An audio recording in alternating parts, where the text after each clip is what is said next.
നമസ്കാരം. കഴിഞ്ഞ സെഷനിൽ എന്താണ് കമ്പ്യൂട്ടർ വിഷൻ എന്ന് നമ്മൾ ഡിസ്കസ് ചെയ്തിരുന്നു. കമ്പ്യൂട്ടർ ക്യാമറ ഉപയോഗിച്ച് നമ്മുടെ ചുറ്റുപാടിനെ മനസ്സിലാക്കുകയും വെറുതെ കാണുക മാത്രമല്ല, അതിനെ പെർസീവ് ചെയ്യുക, അനലൈസ് ചെയ്യുക, പിന്നെ റീസണിങ് ചെയ്യുക. ആ ഇമേജിൽ എന്താണ് അടങ്ങിയിരിക്കുന്നത് എന്നുള്ള ഇൻഫോർമേഷൻ നമുക്ക് പറഞ്ഞു തരാം. ഇത്തരം പരിപാടികളെയാണ് നമ്മൾ കമ്പ്യൂട്ടർ വിഷൻ എന്നതുകൊണ്ട് ഉദ്ദേശിക്കുന്നത്. ഇതിൽ ഏറ്റവും പ്രധാനപ്പെട്ട ഒരു കാര്യം കമ്പ്യൂട്ടർ എങ്ങനെയാണ് ഇമേജിനെ മനസ്സിലാക്കുന്നത് എന്നുള്ളതാണ്. കമ്പ്യൂട്ടർ എങ്ങനെ കാണുന്നു എന്നുള്ളതിന് മുമ്പേ നമ്മൾ എങ്ങനെയാണ് ഒരു ഇമേജിനെ മനസ്സിലാക്കുന്നത് എന്നുള്ളതൊന്ന് ശ്രദ്ധിക്കാം. ഇപ്പം ഞാൻ ചോദിക്കുകയാണ് എന്താണ് ഈ ഇമേജിലുള്ളതെന്ന് ചോദിച്ചാൽ നിങ്ങൾക്ക് കൃത്യമായിട്ട് പറയാൻ പറ്റും ആനയാണ്. ചിലവർ അതിൻ്റെ സ്പെസിഫിക്കേഷൻ പറയും, ഇന്ത്യൻ ആനയാണോ അല്ലെങ്കിൽ ആഫ്രിക്കൻ ആനയാണോ. മാത്രമല്ല അതിൻ്റെ മറ്റു ഫീച്ചേഴ്സ്, അതായത് കൊമ്പിന് എത്ര നീളമുണ്ട്, തുമ്പിക്കൈ എങ്ങനെയാണ്, കാലെവിടെയാണ്, ചെവി എങ്ങനെയാണ്, ഇതിനെക്കുറിച്ച് എല്ലാ ഡീറ്റെയിൽസും നമുക്ക് കിട്ടും. ഈ രീതിയിലാണ് മനുഷ്യൻ ഒരു ഇമേജിനെ മനസ്സിലാക്കുന്നത്. എന്നാൽ കമ്പ്യൂട്ടർ ഇതേ ഇമേജിനെ കാണുന്നത് ഈ രീതിയിലുള്ള കുറേ നമ്പേഴ്സ് ആയിട്ടാണ്. ഇതിൽ ആന ഏതാണ്, പുല്ല് ഏതാണ്, ബാക്ക്ഗ്രൗണ്ട് ഏതാണ്, ഒന്നുമില്ല. കുറേ നമ്പേഴ്സ് മാത്രമേ ഉള്ളൂ. അപ്പോൾ ഇത്തരം നമ്പേഴ്സ് കണ്ടിട്ട് വേണം കമ്പ്യൂട്ടറിന് എന്ത് മനസ്സിലാക്കാനായിട്ട്, ഇതിനടങ്ങിയിരിക്കുന്ന ഒബ്ജക്റ്റിനെ മനസ്സിലാക്കാനായിട്ട്, ഇതിലടങ്ങിയിരിക്കുന്ന ഒബ്ജക്റ്റിൻ്റെ ഫീച്ചേഴ്സ് മനസ്സിലാക്കാനായിട്ട്. അപ്പോൾ നമ്മൾ കാണുന്ന ഇമേജിന് പകരം കമ്പ്യൂട്ടർ കാണുന്നത് എന്താണ്? അറേ ഓഫ് പിക്സൽസ് ആണ്. അറേ എന്ന് പറഞ്ഞാൽ റോസും കോളംസ് ആയിട്ടും വെച്ചിരിക്കുന്ന നമ്പേഴ്സ്. ഈ നമ്പേഴ്സിനെയാണ് നമ്മൾ പിക്സൽ എന്ന് പറയും. എന്താണ് പിക്സൽ എന്നുള്ള ചോദ്യം നിങ്ങളുടെ മനസ്സിലേക്ക് വരികയാണെങ്കിൽ, പിക്സൽ എന്ന് പറയുന്നത് ഇമേജിന്റെ ഒരു സ്മോളസ്റ്റ് റെപ്രസെന്റേഷൻ ആണ്. പിക്സലുകൾ അടുക്കി വെച്ചിട്ടാണ് നമുക്കൊരു ഇമേജ് കിട്ടുന്നത്. പിക്സലുകളുടെ എണ്ണം കൂടുന്നതിനനുസരിച്ച് ഇമേജിന്റെ ക്വാളിറ്റി കൂടും. നമ്മൾ റെസൊല്യൂഷൻ എന്നൊക്കെ പറയാറില്ല. ഉദാഹരണത്തിന് ഇവിടെ നോക്കുകയാണെങ്കിൽ ഈ ഒരു ഇമേജിന്റെ സൈസ് എന്ന് പറയുന്നത് 300x300 ആണ്. ഇതിനെ റെസൊല്യൂഷൻ എന്നും പറയാറുണ്ട്. എന്താണ് 300x300? 300 റോസും 300 കോളംസും ഉണ്ട്. അങ്ങനെ പിക്സലുകൾ അടുക്കി വെച്ചിരിക്കുന്നതാണ്. ഇതാണ് ഒരു ഇമേജ് എന്ന് പറയുന്നത്. എന്താണ് ഈ വാല്യൂ റെപ്രസെന്റ് ചെയ്യുന്നത്? ഈ വാല്യൂ റെപ്രസെന്റ് ചെയ്യുന്നത് പിക്സലിന്റെ ഇന്റൻസിറ്റിയാണ്. ഓരോ പോയിന്റിലെയും പിക്സലിന്റെ ഇന്റൻസിറ്റി എത്രയാണെന്നുള്ളതാണ് ഈ ഒരു വാല്യൂ നമ്മളോട് പറയുന്നത്. ഈ വാല്യൂ 0 to 255 ആണ് വാരി ചെയ്യുന്നത്. ഇതേ സെഷനിൽ തന്നെ എന്തുകൊണ്ടാണ് അത് 0 to 255 വരുന്നത് എന്നുള്ളത് ഞാൻ പറയുന്നുണ്ട്. അപ്പോൾ ഈ നമ്പേഴ്സ് വാരി ചെയ്യുന്നത് 0 to 255 ആണ്. അത് റെപ്രസെന്റ് ചെയ്യുന്നത് ഇമേജിന്റെ ഇന്റൻസിറ്റിയാണ്. എന്താണ് ഇന്റൻസിറ്റി എന്നുള്ളതുകൊണ്ട് നമ്മൾ അർത്ഥമാക്കുന്നത്? ഉദാഹരണത്തിന് ഒരു ഗ്രേ സ്കെയിൽ എടുക്കുകയാണെങ്കിൽ ഇതിനെയാണ് നമ്മൾ ഗ്രേ സ്കെയിൽ എന്ന് പറയുക. നിങ്ങളുടെ 0 എന്ന് പറയുന്നത് ബ്ലാക്ക് ആണ്, 255 എന്ന് പറയുന്നത് വൈറ്റ് ആണ്. അപ്പം അതിനിടയിലുള്ള ഏത് നമ്പർ എന്ന് പറയുന്നതും അതിൻ്റെ ഒരു കോമ്പിനേഷൻ ആയിരിക്കും. ഓക്കെ, ഗ്രേ സ്കെയിലിൽ നമ്മൾ എങ്ങനെയാണ് നേരത്തെ കണ്ട ഇമേജിനെ കാണുന്നത് എന്നുള്ളത് ഞാൻ കാണിച്ചു തരാം. ഈ രീതിയിലാണ് ഗ്രേ സ്കെയിലിൽ നമ്മൾ നേരത്തെ കണ്ട ആനയെ നമ്മൾ കാണും. എന്ന് പറഞ്ഞാൽ നമുക്ക് 0യുടെയും 225ൻ്റെയും ഇടയിലുള്ള നമ്പേഴ്സ് ഉണ്ടാവും. പക്ഷേ ഇത് റെപ്രസെൻറ്റ് ചെയ്യുന്നത് ഒരു ബ്ലാക്ക് ടു വൈറ്റ് ട്രാൻസ്ഫോർമേഷൻ ആയിരിക്കും. ഇവിടെ ഒരു സംശയം ഉണ്ടാവും, ഇതന്നെയല്ലേ ബ്ലാക്ക് ആൻഡ് വൈറ്റ് എന്നുള്ളത്? ബ്ലാക്ക് ആൻഡ് വൈറ്റ് എന്ന് പറയുമ്പോൾ 0 ആൻഡ് വൈറ്റ് എന്ന് വെച്ചാൽ 0 ആൻഡ് 255 ഇത് രണ്ടും മാത്രമേ ഉള്ളൂ. എന്നാൽ നമ്മൾ ഗ്രേ സ്കെയിൽ എന്ന് പറയുമ്പോൾ അതിനിടയ്ക്കുള്ള നമ്പേഴ്സും വരാം. അത് തമ്മിൽ ചെറിയൊരു വ്യത്യാസമുണ്ട്. തൽക്കാലം നമ്മൾ ഗ്രേ സ്കെയിലും പിന്നെ കളേർഡ് ഇമേജുമാണ് മനസ്സിലാക്കാൻ പോകുന്നത്. അപ്പോൾ ഇതാണ് ഗ്രേ സ്കെയിൽ എന്ന് പറയുന്നത്. അങ്ങനെയാണെങ്കിൽ നിങ്ങൾക്കൊരു ചോദ്യം ഉണ്ടാവും, നേരത്തെ കാണിച്ച ഇമേജ്, കളേർഡ് ഇമേജ് എങ്ങനെയായിരിക്കും കമ്പ്യൂട്ടർ മനസ്സിലാക്കാൻ പോവുക എന്നുള്ളത്. ആ ചോദ്യത്തിലേക്കാണ് അടുത്തത് വരുന്നത്. ഈ ഒരു ഇമേജ് ആണ് ഞാൻ ആദ്യം കാണിച്ചത്.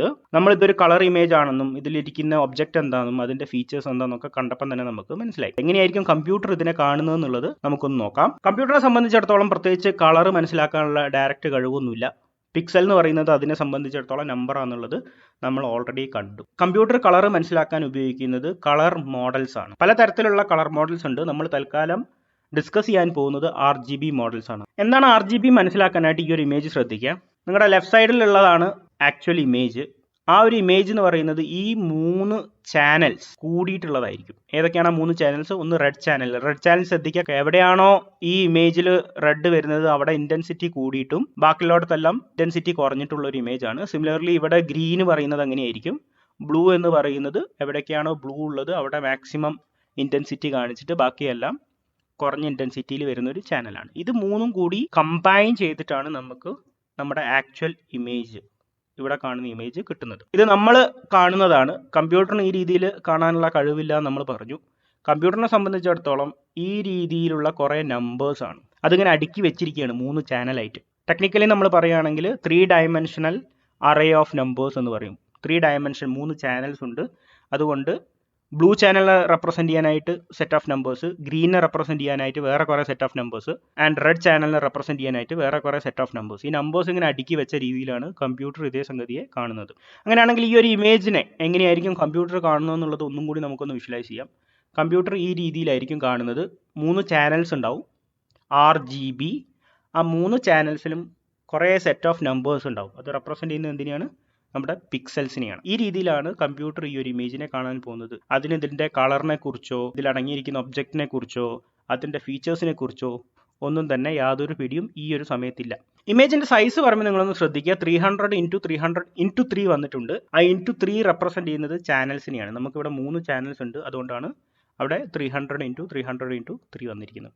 ഈ രീതിയിൽ ഇമേജിൻ്റെ ഒരു സൈസ് നിങ്ങൾ കാണുവാണെങ്കിൽ അത് നിങ്ങൾ മനസ്സിലാക്കണം അതൊരു കളേർഡ് ഇമേജ് ആണ് എന്നുള്ളത്. ഇനി എങ്ങനെയാണ് ഓരോ ലെയറിലും പിക്സൽ മാറുന്നത് എന്നുള്ളതിനെക്കുറിച്ച് നിങ്ങൾക്ക് ഒരു സംശയം ഉണ്ടാവും. ഞാൻ പറഞ്ഞിരുന്നു ആദ്യം 0 to 255 ആണ് പിക്സലിൻ്റെ വേരിയേഷൻ. ഇതെന്തുകൊണ്ടാണ് വരുന്നതെന്ന് വെച്ച് കഴിഞ്ഞിട്ടുണ്ടെങ്കിൽ ഓരോ 8 ബിറ്റിനും സ്റ്റോർ ചെയ്യാൻ പറ്റുന്ന വാല്യൂസ് എന്ന് പറയുന്നത് 256 ആണ്. നമ്മൾ 0 എന്നാണ് സ്റ്റാർട്ട് ചെയ്യുന്നത്, അതുകൊണ്ടാണ് 0 to 255 വരുന്നത്. ആൻഡ് ഓരോ കളർ ചാനലും സ്റ്റോർ ചെയ്യുന്നത് 8 ബിറ്റിലാണ്, അതുകൊണ്ടാണ് ആ നമ്പേഴ്സ് ആ രീതിയിൽ വരുന്നത്. ഇനി ഓരോ ചാനലിനും നിങ്ങൾക്ക് 0 to 255 വേരി ചെയ്യാൻ പറ്റും. ഉദാഹരണത്തിന് റെഡ് ചാനൽ എടുക്കുകയാണെങ്കിൽ red channel can vary from 0 to 255. 0 എന്ന് പറഞ്ഞാൽ ഏറ്റവും ഇൻറ്റൻസിറ്റി കുറഞ്ഞിട്ടുള്ള റെഡ്, 255 എന്ന് പറഞ്ഞിട്ടുണ്ടെങ്കിൽ ഏറ്റവും ഇൻറ്റൻസിറ്റി കൂടിയിട്ടുള്ള റെഡ്. അതുപോലെ തന്നെ ഗ്രീനിനും മാറാൻ പറ്റും, ബ്ലൂവിനും മാറാൻ പറ്റും. ഇതിൻ്റെ ഏത് കോമ്പിനേഷൻസും നമുക്ക് ഡിഫറെൻറ്റ് കളേഴ്സ് തരുന്നതാണ്. ഇത് മനസ്സിലാക്കാനായിട്ട് നമുക്ക് പെയിൻറ്റിലൊന്ന് പോവാം. എഡിറ്റ് കളേഴ്സ് പോയി കഴിഞ്ഞിട്ടുണ്ടെങ്കിൽ കൃത്യമായിട്ട് ഈ RGB ചാനലും അതിന് കൊടുക്കാവുന്ന വാല്യൂസും ഇവിടെ കാണിച്ചിട്ടുണ്ട്. ഇവിടെ നമുക്ക് വാല്യൂസ് മാറ്റിയിട്ട് ഓരോ കളറും എന്താ വരുന്നത് എന്നുള്ളത് കൃത്യമായിട്ട് മനസ്സിലാക്കാനായിട്ട് സാധിക്കും. ഉദാഹരണത്തിന് റെഡ് ചാനൽ ആണെങ്കിൽ അതിൻ്റെ വാല്യൂ എന്ന് പറയുന്നത് ഗ്രീൻ 0 ആയിരിക്കും, ബ്ലൂ 0 ആയിരിക്കും, റെഡിൻ്റെ വാല്യൂ എന്ന് പറയുന്നത് 255. ഇവിടെ നിങ്ങൾക്ക് കാണാം റെഡ് കളറാണ് സെലക്ട് ചെയ്തിരിക്കുന്നത്. ഗ്രീൻ ചാനൽ വേണമെന്നുണ്ടെങ്കിൽ റെഡ് 0 ആക്കുക, ഇവിടെ മാക്സിമം കൊടുക്കുക, അതായത് 255. നിങ്ങൾക്ക് കാണാം ഇവിടെ ഗ്രീൻ വന്നിട്ടുണ്ട്. സിമിലർലി ബ്ലൂ ചാനൽ എന്ന് പറയുന്നത് 0 255. നിങ്ങൾക്ക് കാണാം ബ്ലൂവിൻ്റെ മാക്സിമം ഇൻറ്റൻസിറ്റിയിലുള്ള കളറാണ് കിട്ടിയിരിക്കുന്നത്. ഈ ഓരോ ചാനലും 0 to 255 വാരി ചെയ്യുന്നതുകൊണ്ട് തന്നെ ഇതിൻ്റെ ഏത് കോമ്പിനേഷൻസും നമുക്ക് സെലക്ട് ചെയ്യാം. ഉദാഹരണത്തിന് യെല്ലോ എന്ന് പറയുന്നത് combination of red and green ആണ്. സോ റെഡും ഗ്രീനും മാക്സിമം ആവുന്ന ഒരു കളറാണ് യെല്ലോ എന്ന് പറയുന്നത്. അതുപോലെ ഏത് കോമ്പിനേഷൻസ് വേണമെങ്കിലും സെലക്ട് ചെയ്യാം. ഇങ്ങനെ ഓരോ ചാനലും മാറുന്നതിനനുസരിച്ച് നമുക്ക് ഡിഫറെൻറ്റ് കളേഴ്സ് കിട്ടിക്കൊണ്ടിരിക്കും. ഇതിലെല്ലാം 255 ആക്കി കഴിഞ്ഞിട്ടുണ്ടെങ്കിൽ അതാണ് നിങ്ങളുടെ വൈറ്റ് കളർ എന്ന് പറയുന്നത്. എല്ലാം 0 ആക്കുന്നതാണ് ബ്ലാക്ക് കളർ എന്ന് പറയുന്നത്. കമ്പ്യൂട്ടറിനെ സംബന്ധിച്ചിടത്തോളം ഈ രീതിയിൽ കളറായിട്ട് കാണാൻ പറ്റില്ല. അത് കാണുന്നത് 3 ലെയേഴ്സ് ഓഫ് നമ്പേഴ്സ് ആണ്. നമുക്ക് പ്രസൻറ്റേഷനിലേക്ക് തിരിച്ചു പോവാം. ഇപ്പോൾ പെയിൻറ്റിൽ എന്താണോ കാണിച്ചത് അത് തന്നെയാണ് ഇവിടെ കൊടുത്തിരിക്കുന്നത്. നിങ്ങൾക്ക് റെഡ്, ഗ്രീൻ, ബ്ലൂ ചാനൽസ് ഉണ്ട്. ഈ ചാനൽസ് എല്ലാം 0 to 255 വാരി ചെയ്യാം. ഏത് നമ്പറാണോ നിങ്ങൾ എടുക്കുന്നത് അതിനനുസരിച്ച് പല കളേഴ്സും നിങ്ങൾക്ക് കിട്ടിക്കൊണ്ടിരിക്കും. പോപ്പുലർ ആയിട്ടുള്ള കുറച്ച് കളേഴ്സിൻ്റെ RGB വാല്യൂസ് ആണ് കൊടുത്തിരിക്കുന്നത്. കുറച്ചെല്ലാം ഞാൻ ഓൾറെഡി കാണിച്ചു കഴിഞ്ഞു. നിങ്ങൾക്ക് സ്വയം ചെക്ക് ചെയ്ത് നോക്കാവുന്നേ ഓരോ കളേഴ്സ് എങ്ങനെയാണ് വരുന്നത് എന്നുള്ളത്. നമ്മൾ പ്രധാനമായിട്ടും ഡിസ്കസ് ചെയ്യാൻ പോകുന്നത് 3 തരത്തിലുള്ള ആപ്ലിക്കേഷനാണ്. ഒന്ന് ഇമേജ് ക്ലാസിഫിക്കേഷൻ. എന്താണ് ഇമേജ് ക്ലാസിഫിക്കേഷൻ എന്ന് വെച്ചാൽ കമ്പ്യൂട്ടറിന് കുറേ ഇമേജിനെ കൊടുത്ത് ട്രെയിൻ ചെയ്യിപ്പിക്കുന്നു. എന്ന് വെച്ചാൽ ഡോഗിൻ്റെ കുറേ ഇമേജ് കൊടുക്കുന്നു, കാറ്റിൻ്റെ കുറേ ഇമേജ് കൊടുക്കുന്നു. പിന്നെ അതുപോലെ തന്നെ ഇവിടെ ഞാൻ എക്സാമ്പിൾ കൊടുത്തിരിക്കുന്ന ടൈഗറും പിഗുമാണ്. ഇങ്ങനെ ഏത് ആനിമൽ വേണമെങ്കിലും ആവാം. കുറേ ഇമേജസ് കൊടുക്കുന്നു, അതിനെ ട്രെയിൻ ചെയ്യിക്കുന്നു. ഈ ഓരോ സെറ്റിനെയും നമ്മൾ ഓരോ ക്ലാസ്സുകളായിട്ടാണ് പറയുന്നത്. അതായത് ഡോഗ് എന്ന് പറയുന്നത് ഒരു ക്ലാസ്സാണ്, കാറ്റ് എന്ന് പറയുന്നത് വേറൊരു ക്ലാസ്സാണ്. ഈ ഇമേജിനെ ട്രെയിൻ ചെയ്യിപ്പിച്ച് നമ്മൾ പുതിയതായിട്ടൊരു കാറ്റിൻ്റെ ഇമേജ് ഇതുപോലെ കൊടുക്കുകയാണെങ്കിൽ കമ്പ്യൂട്ടർ ഒരു പ്രെഡിക്ഷൻ ആണ് നടത്തുന്നത്. എനിക്ക് തന്ന ക്ലാസ്സുകളിൽ ഏറ്റവും കൂടുതൽ സാധ്യത വരുന്നത് കാറ്റിനാണ്. ഈ രീതിയിലുള്ളൊരു പ്രഡിക്ഷനാണ് ഇമേജ് ക്ലാസിഫിക്കേഷനിൽ കമ്പ്യൂട്ടർ ചെയ്യുന്നത്. അതുകൊണ്ടാണ് കാറ്റിൻ്റെ ബാർ ഞാൻ നീളത്തിലിട്ടത്, ബാക്കിയെല്ലാം കുറഞ്ഞിട്ടത്. ഇത് ഉദ്ദേശിക്കുന്നത് ബാക്കിയുള്ളതൊക്കെ ആവാനുള്ള സാധ്യത കുറവാണ്, കാറ്റ് ആവാനുള്ള സാധ്യതയാണ് കൂടുതൽ. ക്ലാസിഫിക്കേഷനിൽ തന്നെ ലോക്കലൈസേഷൻ എന്ന് പറഞ്ഞിട്ടുള്ളൊരു കോൺസെപ്റ്റ് കൂടി ഉണ്ട്. നമ്മൾ ക്ലാസിഫൈ ചെയ്യുന്ന സമയത്ത് ഇമേജിൽ എവിടെയാണത് ഇരിക്കുന്നത് എന്നുള്ളതിനെ പറയുന്നതിനെയാണ് നമ്മൾ ഈ ലോക്കലൈസേഷൻ എന്നുള്ളതുകൊണ്ട് ഉദ്ദേശിക്കുന്നത്. അടുത്തത് വരുന്നതാണ് ഒബ്ജക്റ്റ് ഡിറ്റക്ഷൻ. നമ്മൾ വെറുതെ ക്ലാസിഫൈ ചെയ്തുകൊണ്ട് മാത്രം കാര്യമില്ല. ഒരു ഇമേജ് കൊടുത്തു കഴിഞ്ഞാൽ കമ്പ്യൂട്ടറിന് അതിൻ്റെ അകത്തുള്ള ഓരോ ഒബ്ജക്റ്റുകളെയും ഡിറ്റക്ട് ചെയ്യണം. അപ്പോൾ ഈ ഒരു ഇമേജിൽ നിങ്ങൾ നോക്കുകയാണെങ്കിൽ കൃത്യമായിട്ട് അറിയാം കാറ്റിനെ റെഡ് റെക്റ്റാങ്കിൾ ബോക്സ് കൊണ്ടും ഡോഗിനെ ബ്ലൂ റെക്റ്റാങ്കിൾ ബോക്സ് കൊണ്ടും മനസ്സിലാക്കിയിട്ടുണ്ട്. താഴെ എഴുതി കാണിച്ചു തന്നിട്ടുണ്ട് ഓരോന്ന് എന്താണെന്നുള്ളത്. ഇതാണ് ഒബ്ജക്റ്റ് ഡിറ്റക്ഷൻ എന്ന് പറയുന്നത്. ആ ഇമേജിലെ ഒബ്ജക്റ്റുകൾ എന്തൊക്കെയാണെന്നുള്ളത് ഡിറ്റക്ട് ചെയ്യാം. പക്ഷേ ഈ രീതിയിൽ ബൗണ്ടിങ് ബോക്സ് ഇട്ടിട്ട്, അതായത് റെക്ടാങ്കുലർ ബോക്സ് ഇട്ടിട്ട് ഡിറ്റക്ട് ചെയ്താൽ മാത്രം പോരാ. അതിൻ്റെ ഷേപ്പിനെ കുറിച്ച് നമുക്ക് കൃത്യമായിട്ടുള്ളൊരു ധാരണയൊന്നുമില്ല. അപ്പോൾ ആ ഷേപ്പ് കിട്ടാൻ വേണ്ടിയിട്ടാണ് ഇൻസ്റ്റൻസ് സെഗ്മെൻറ്റേഷൻ ചെയ്യുന്നത്. നിങ്ങൾക്ക് ഇമേജിൽ തന്നെ കാര്യങ്ങൾ വ്യക്തമാവും എന്താണ് വ്യത്യാസം എന്നുള്ളത്. ആദ്യത്തേൽ ആ ഒരു ഒബ്ജക്റ്റിൻ്റെ ഷേപ്പ് എന്താണെന്ന് കൃത്യമായിട്ട് അറിയുന്നില്ല, രണ്ടാമത്തേൽ കൃത്യമായിട്ട് ഇതിൻ്റെ ഷേപ്പ് എന്താണെന്നുള്ളത് നമുക്ക് മനസ്സിലാവുന്നുണ്ട്. നമ്മൾ പറഞ്ഞു വരുന്നത് ഇതെല്ലാം കമ്പ്യൂട്ടർ വിഷൻ്റെ ആപ്ലിക്കേഷനാണ്. ഇതെല്ലാം കമ്പ്യൂട്ടർ വിഷൻ സാധ്യമാക്കുന്നത് ഡീപ്പ് ലേണിംഗ് എന്ന് പറയുന്ന ഒരു ടെക്നോളജി ഉപയോഗിച്ചിട്ടാണ്. ഇതിനോട് ചേർത്ത് മനസ്സിലാക്കേണ്ടതാണ് സെമാൻറ്റിക് സെഗ്മെൻറ്റേഷൻ. ഈ ഒരു ഇമേജ് ഒരു സെൽഫ് ഡ്രൈവിംഗ് കാർ എങ്ങനെ നമ്മുടെ ചുറ്റുപാടിനെ കാണുന്നു എന്നുള്ളത് റെപ്രസെൻറ്റ് ചെയ്യാൻ വേണ്ടിയിട്ടാണ്. നിങ്ങൾക്ക് മനസ്സിലായി കാണും ഇതിലുള്ള ഓരോ ഐറ്റംസ്, അതായത് റോഡ് ആയിക്കോട്ടെ, ഫുട്പാത്ത് ആയിക്കോട്ടെ, ഇനി ഹ്യൂമൻ ബീൻസ് ആയിക്കോട്ടെ, മറ്റ് വാഹനങ്ങളായിക്കോട്ടെ, ബിൽഡിംഗ് ആയിക്കോട്ടെ, ഇതെല്ലാം സെപ്പറേറ്റ് കളറിലായിട്ട് സെഗ്മെൻറ്റ് ചെയ്തിട്ടുണ്ട്. അതിനെയാണ് സെമാൻറ്റിക് സെഗ്മെൻറ്റേഷൻ എന്ന് പറയുന്നത്.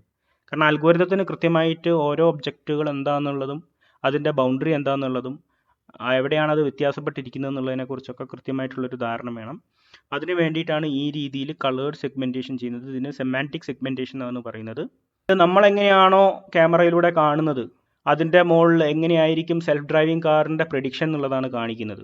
ഓക്കെ, നിങ്ങൾക്ക് കാണാം ഒരു സാധാരണ റോഡിൽ കൂടെ വാഹനങ്ങൾ പോകുന്നുണ്ട്, ആൾക്കാരെ കാണാം, ട്രാഫിക് ലൈറ്റ് കാണാം. അൽഗോരിതം എന്താണ് ചെയ്യുന്നത്? ഓരോ ഒബ്ജക്റ്റുകളുടെയും പ്രോബബിലിറ്റി പ്രഡിക്ഷൻ ആണ് അവിടെ എഴുതി കാണിക്കുന്നത്. അതിങ്ങനെ മാറിക്കൊണ്ടിരിക്കുന്നുണ്ട്, ബട്ട് സ്റ്റിൽ നിങ്ങൾക്ക് അതിൻ്റെ പ്രഡിക്ഷൻ കാണാം. 90%, 80%, അങ്ങനെ പലതരത്തിലുള്ള പെർസെൻറ്റേജുകൾ നിങ്ങൾക്ക് ഒരു പ്രഡിക്ഷൻ ആയിട്ട് കാണാം. ഈ രീതിയിലാണ് കമ്പ്യൂട്ടർ വിഷൻ ഓരോ ഒബ്ജക്റ്റിനെ ഐഡൻറ്റിഫൈ ചെയ്യുന്നതും പ്രെഡിക്റ്റ് ചെയ്യുന്നതും. നമ്മൾ നേരത്തെ കണ്ട പോലത്തെ ഒരു വീഡിയോയിലേക്ക് എത്തണമെങ്കിൽ, അല്ലെങ്കിൽ ആ രീതിയിൽ ഒരു പ്രഡിക്ഷൻ നടത്തണമെങ്കിൽ നമ്മുടെ മുന്നിൽ ഒരുപാട് ബുദ്ധിമുട്ടുകളുണ്ട്. ആ ചാലഞ്ചസിനെ കുറിച്ചാണ് ഇനി അടുത്ത ക്ലാസ്സിൽ സംസാരിക്കാൻ പോകുന്നത്. So thank you for watching. Enjoy deep learning.